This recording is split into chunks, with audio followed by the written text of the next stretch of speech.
So I think Jesus would celebrate Halloween no matter what the evangelical pastors have been saying.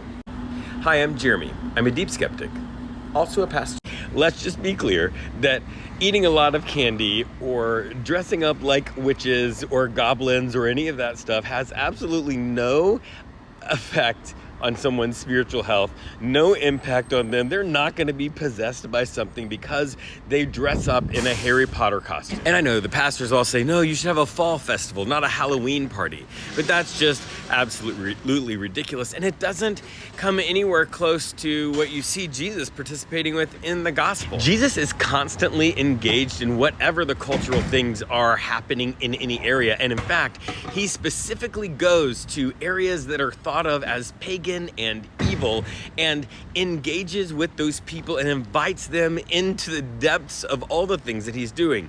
One of those places is a place called Caesarea Philippi, and that place, man, it's wild. So in Caesarea Philippi, there was this cave that had water coming out of it, and they thought that that was an entrance to the underworld. It was called the Grotto of Pan. And if the word grotto gives you all kinds of really interesting associations, yeah, that's what happened there in that little pool of water to worship the god Pan. Jesus goes to that place, and it is there that he asks the disciples to say, who do you say I am? And eventually it's the place where Peter says that Jesus is the Son of God, and it's a big moment. But that big moment doesn't happen in the midst of a big, wonderful, powerful Jewish festival that they all were worshiping God. It actually happened in the place where they were worshiping a pagan god with all kinds of sketchy rituals. And that's just one example. You can look through the story of Jesus and find Jesus going all over the place, to the places where the holy people weren't allowed to go, and being with the people that holy people shouldn't be with,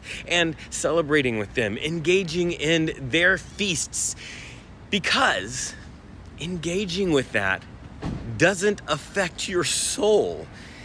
It is part of being in community with each other. And Halloween is one of those things.